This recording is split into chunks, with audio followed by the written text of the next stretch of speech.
Welcome back to the Inside Track. My name's Phil Coppola, board-certified physical security professional and regional sales manager for Genetec in the great state of New Jersey. Today's episode kicks off a series, and this series is dedicated to the top not-so-hidden features of Genetec Security Center. And I'm making this a series because we've got Security Center, we've got Omnicast, we've got Synergist, we've got AutoView and Mission Control and Clearance and ClearID and all these parts and pieces that make up the Security Center ecosystem. But I have conversations with customers that go something like this. Hey Phil, this Genetec Security Center is the best piece of software I ever used. You don't say. Yeah, but the consumption gap is so huge. I mean, there's so much that can be done. How can I be expected to know everything that goes on in all of these different modules? You know, that is a problem, but I've got a remedy for you. And that remedy is watch this video and this series of videos because we're going to review the top 5 not so hidden features of Genetec Security Center starting right now.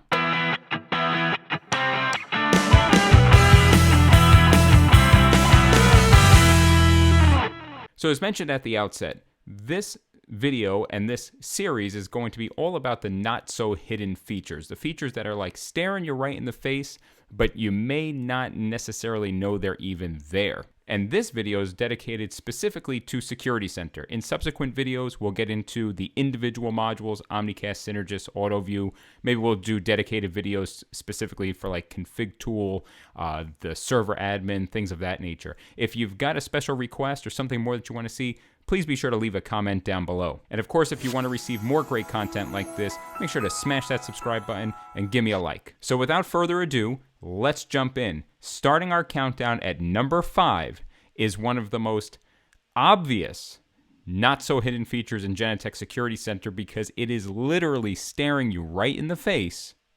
It's the F1 key, F1, or bringing up the user guide while you're in the security desk application. And this has a whole host of really good reasons why you would ever want to access this. Maybe you're an end user, it's the middle of the night, or it's the early morning hours, you're putting a call to your systems integrator, but you know what, maybe you want to try to figure it out on your own, or you're a systems integrator and you don't really want to call Genetec support for whatever reason. That's fine.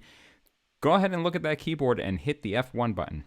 And as you can see, that brings up the user guide. Now I have Security Center 5.9, as should you as well. But if you don't, that'll just say, 5.8, 7, 6, 5, 4, whatever version happens to be on your particular workstation. And if we blow this up full screen, you can see that, this is like the full user guide. So you don't have to log into the portal and download it or search through the Tech Doc Hub, although the Tech Doc Hub is a phenomenal resource for you. I'll include a link to it down below. But, introduction to video in Security Desk, video at a glance, cameras, about cameras, viewing cameras in tiles. And there's even links to YouTube videos. You may even find a video from me hidden somewhere in here. But this is an incredibly useful feature. It also works in Config Tool. So if you're messing around in Config Tool and where's that area view again? Or how do I put something in the area view? Or how do I mess around with, one of the other not so hidden features of Security Desk? Hit that F1 button. It will bring you to the Config Tool user guide, and you'll be able to find your answer there more than likely.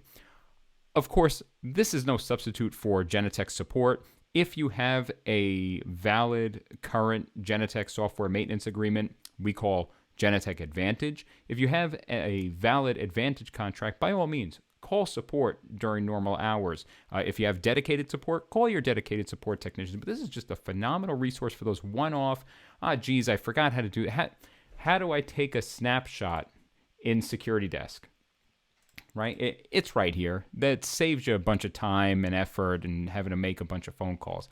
So again, to recap, the number 5, not so hidden feature and so useful, that F1 button on your keyboard that will bring up the user guide for both Security Desk and Config Tool.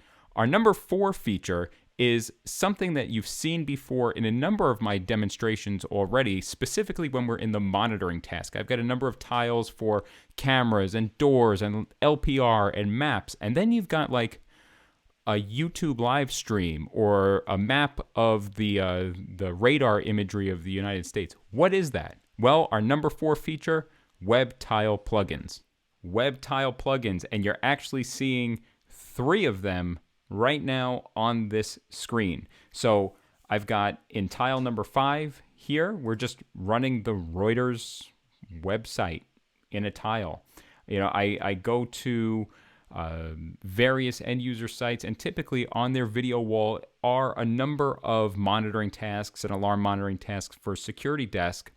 But they usually have a separate monitor with the news or the weather or a live feed from some news channel. Well, why, again, if you have a unified security platform, would you want separate websites and video monitors and all this stuff playing when we can have a unified experience? So tile number 5, the Reuters website. Tile number 4, this is just a looping GIF from the National Oceanographic and Atmospheric Administration, NOAA, here in the U.S.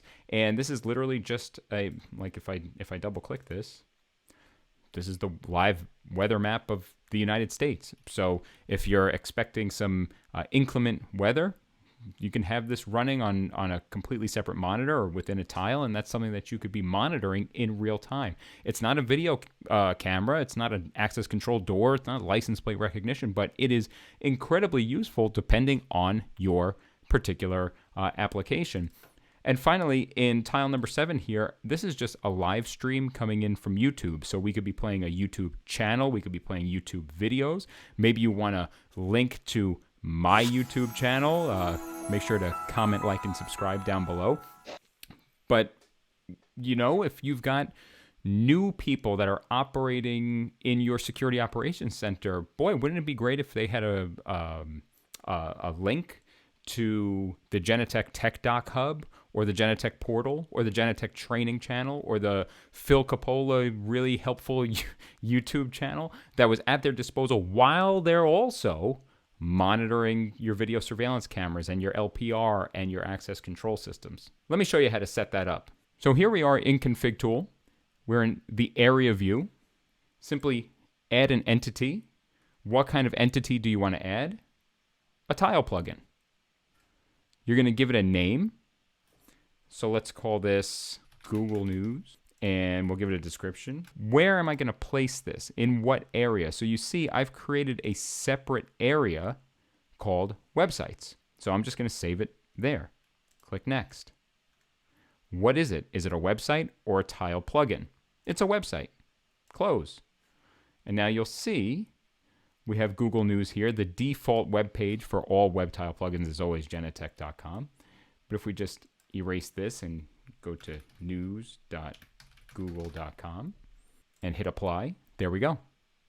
The news of the day right at your fingertips. So now, if we jump back to Security Desk, there's our Google News website. I'll get rid of Reuters for now. Pop Google News in there. Web tile plugins are an extremely usable and useful feature in any security operations center. For my home system, I actually have Ring.com video doorbells around my property. It's just easy for the family to use. But when I'm looking at my video surveillance cameras around my property, I have a Ring.com web tile plugin that allows me to look at my Ring cameras at the same time as I'm looking at the other cameras around my property. So even for residential applications, web tile plugins can be extremely useful. That brings us to number 3, probably one of my favorite features. It was recently released in our 5.7 version. As of the making of this video, we're on 5.9.3, so it's still pretty new, and it's hidden in plain sight.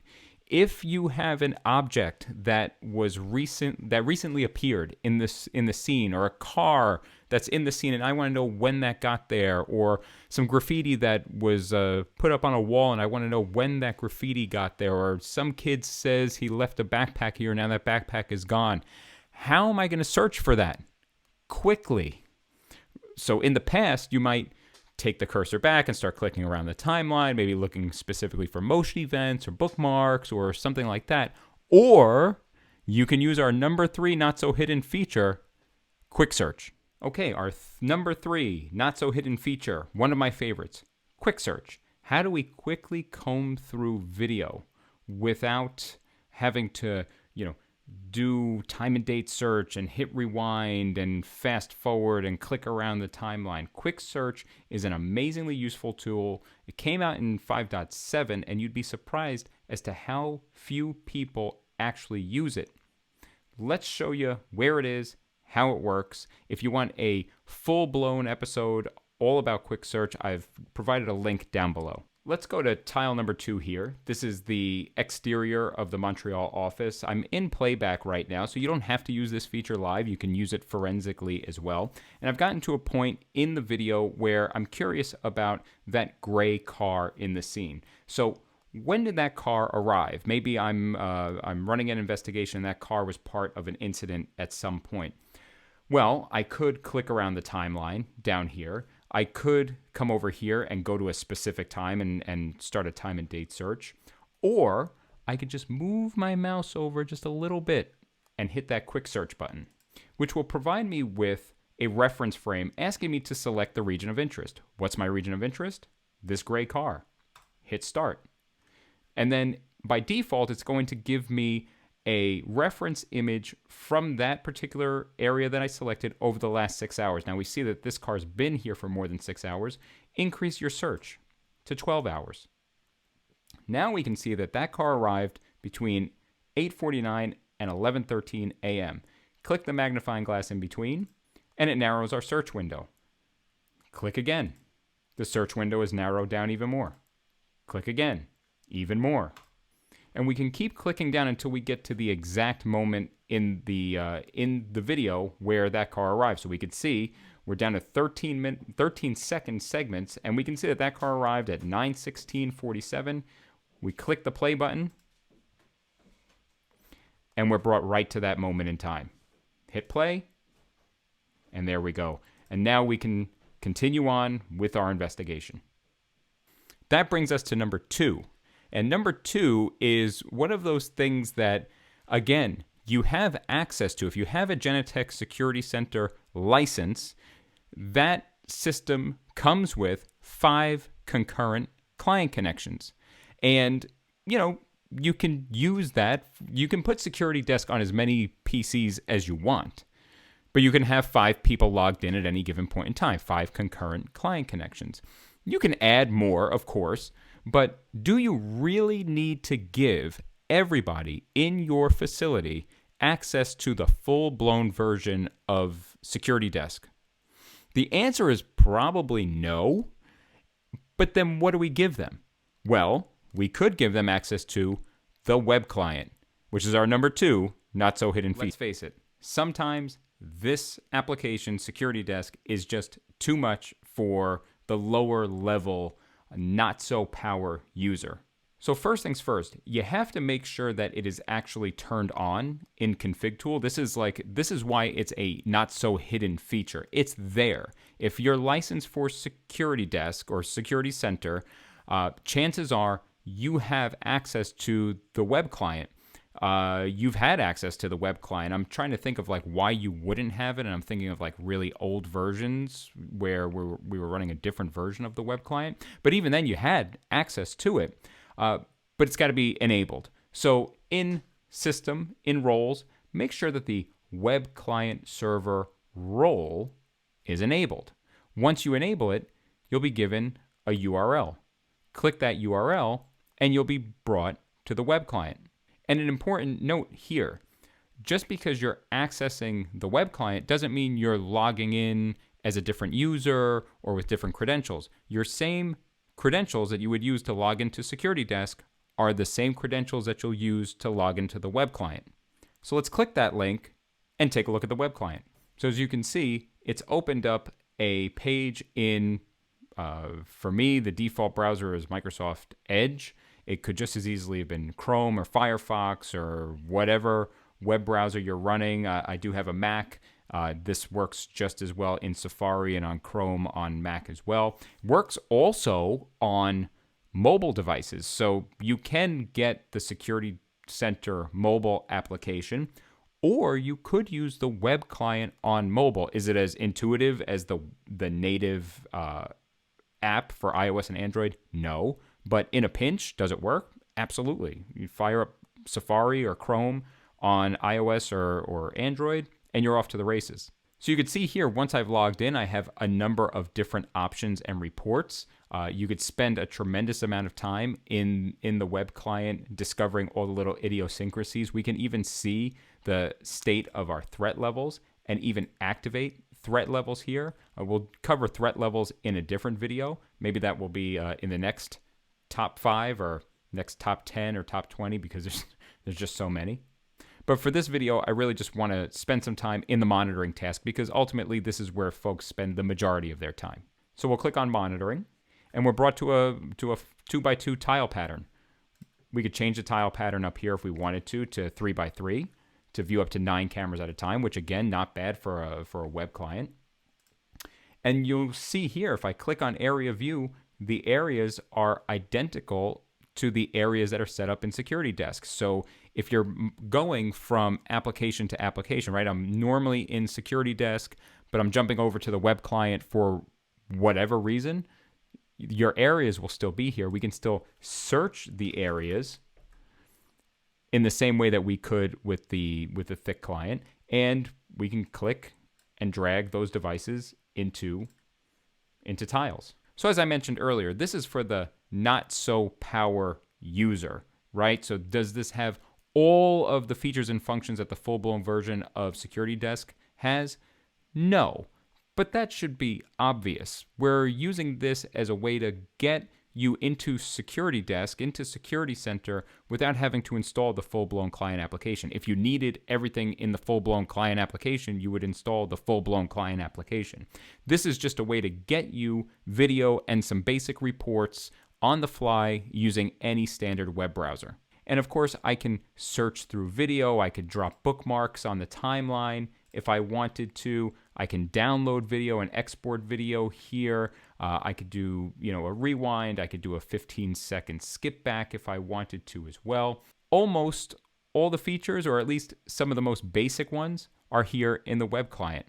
If you need the full-blown version, you need Security Desk. So the web client has a lot of the functionality as the Security Desk application, right? If I wanted to comb through video or look at bookmarks as they're being laid down, go to a specific time and date on any particular camera and search through all the video, I can do that here.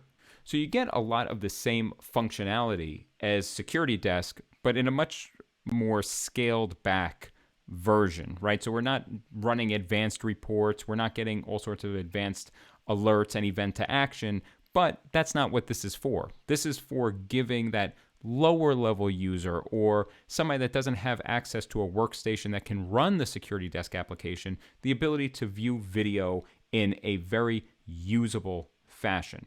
And finally, that brings our countdown to number 1. The number 1 not so hidden feature. And I've actually done a full episode about this. I'll stick a card up here and a link down below so you can watch that one in depth. But it is by far my favorite feature. It has been around since, the beginnings, like Security Center 5.0, which was years and years ago. How do you track people as they move through your facility, or track cars, or track anything that's moving through a multitude of different cameras, and then use that information to cobble together an investigation? Visual tracking. And finally, the number 1 not so hidden feature of Genetec Security Center, as mentioned, visual tracking. And it just so happens to be my favorite feature of Genetec Security Center. Again, linked down below to the full-blown version of the episode that covers this particular topic. But again, what's the deal with the feet? The feet enable visual tracking. Visual tracking is not difficult to set up. It is a manual process. It does need to be configured by somebody that has some kind of understanding of your organization and where the cameras lay out. But once it is enabled, oh boy. So if we look at the Hanwha AI camera, linked down below to the video that I just did all about this particular camera, you'll see that I have visual tracking enabled. And like if we turn it off, you see that those referenceable areas go away. When we enable it, they come up. Now, what is it that I'm referencing? Well, if I hover over that circle over the Sony Dome camera, I'll see the video from the Sony Dome camera. Or if I hover over the front door intercom and camera, well, I'm getting video from the front door intercom and camera. So if you have a really large facility or you have cameras that are connected to other cameras and you want to be able to follow somebody through your facility, this is hands down the easiest way to do it. It just needs to be configured. Let me show you where to configure it. So you're going to come to Config Tool, Video, pick the camera that you want to enable visual tracking for, Video Analytics, Visual Tracking, and all you're doing is drawing circles or squares over the particular device and then selecting which device that circle or square or whatever shape you draw happens to be linked to. So this one is linked to the Sony Dome camera. This one is linked to the front door. And I can even change the colors if I wanted to. Let's make that green and make this one red, or whatever color convention you have. Hit apply, go back to security desk, and look, it's already changed. Now, the key here is if you link it to the Sony Dome camera, well, you better be sure to go to the Sony Dome camera and make sure that you have something that links back to that particular camera. So here it's the Hanwha AI camera, and yes, that is my cat Zeus hanging out with me while we record this video. And yes, I am a Yankee fan, and they just got eliminated from the playoffs. It is what it is. So pick your shape, draw your area, select your camera. So for me, this is in the demo zone, and it's the Hanwha AI camera. Hit apply, and it's done, right? Go back here, click on that Sony Dome camera, and if we click on the Hanwha camera, should bring us back to the Hanwha camera field of view, which of course it did. And what should be obvious but might not be so obvious is that whole time we were in playback. So I'm still in playback. You could see over here where we're in playback 34 minutes ago. So just because I'm switching back and forth through cameras doesn't mean we're jumping forward or backward in the timeline. So if we were following a subject forensically, somebody came into your facility and did something bad, we can follow them on playback. And if we start stringing these concepts together, enable quick search, find when that subject arrived in your facility, enable visual tracking, follow them through the facility, cobble together that investigation, export that video, and hand it over to the powers that be. All that can be done with some of these not so hidden features. So just to recap, this is the first episode in a series dedicated to the not so hidden features of Genetec Security Center. If there's a feature that I missed, leave me a comment down below, shoot me an email, send me a text message. You know how to reach me. Hit me up on LinkedIn. I'll put the link to my URL at LinkedIn down below as well. Counting down at number 5, we started with the F1 key. If you want to bring up the user guide for both Security Desk and Config Tool, very easy. You just hit the F1 key. Then we moved on to number 4, which is the Web Tile plugin. Run almost any web-based application inside of a tile in Genetec Security Center. Moving on to number 3, one of my all-time favorites was Quick Search. Moving on to number 2, we don't need to give everybody the full-blown version of Security Desk. You can give them access to our number 2 not-so-hidden feature, the web client. And finally, my all-time favorite, the ability to track people and objects through a scene very easily without even having to know the names of the cameras, visual tracking. Thanks for tuning in to this episode of The Inside Track. My name's Phil Coppola, Regional Sales Manager for Genetec for the great state of New Jersey and board-certified physical security professional. If you like this video, make sure to give me a thumbs up, hit that subscribe button so you can receive more great content like this, and we'll see you on the next one.